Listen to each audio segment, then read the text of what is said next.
Hi, I'm Christian Allen. I'm Creative Director at RedStorm Entertainment, and I'm going to be taking you through the developer diary so you can learn a little bit about what goes into developing Ghost Recon Advanced Warfighter 2. Hi, I'm Chris Bray. I'm the lead multiplayer designer for Ghost Recon Advanced Warfighter 2. I'm Mike Haynes. I'm the level design coordinator for GRAW 2. The cooperative campaign in Ghost Recon Advanced Warfighter 2 brings even more to the table than it has in the past. You're going to have a unique 6-mission campaign set in Panama. This time the storyline is interlinked with a single-player game.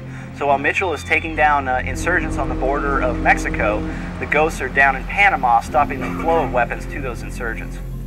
We're also tying the Narcom in a little bit more to the actual co-op mission, so you'll be receiving your mission objectives that way instead of just through voiceover from command. The co-op campaign is going to be about 6 missions altogether, and that's 50% longer than the original GRAW 1. Well, our fan feedback had a big impact on the size and scale of our co-op spaces. We had those pitched around really interesting locales like the locks, for example, around the Panama Canal, or Caldera.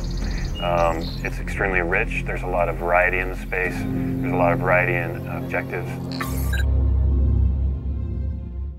One of the things that we are adding to the cooperative campaign is a new dynamic objective system. These actually become key tactical choices in the co-op mission. So, for example, in the first mission, I want to take out the enemy air defense sites. If I do that, I can get an allied Apache helicopter, and they're going to support me and take out mechanized threats throughout the mission. But at the same time, I'm risking having some of the players go towards that objective instead of defending the allied troops at the main gate. There's almost twice as many maps in GRAW 2 as there were in the original GRAW, and then the diversity of those maps has also been increased. We've got a lot of small maps, we've got a lot of huge maps, and then we've got a lot of ones right in between. We've got everything from the Hydro Dam to more tropical natural settings like Lagoon, sort of like the traditional Ghost Recon experience. One of the cooler maps is Crash Site, which is the wreckage of a giant C-5 transport plane. Hydro Dam is an example of one of the spaces that's going to be pure 100% team-on-team carnage. Well, basically, GRAW has always been a very team-oriented experience.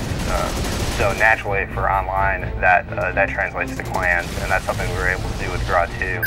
We'll allow people to create their own clans. They'll be able to set custom logos, custom names, custom information for the entire clan. In addition to that, they'll also be able to play clan games. In GRAW 2, we've got a totally new respawn system from what we had in the original GRAW.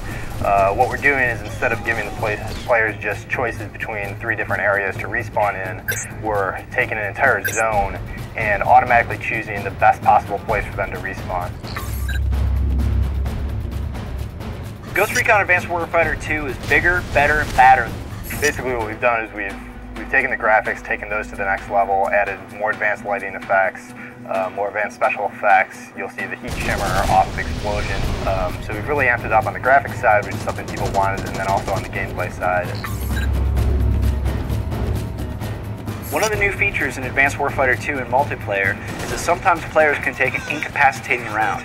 Now, if they get hit, sometimes they won't die, they'll just go down. You have to get to that teammate and provide medical attention and get him back up into the fight.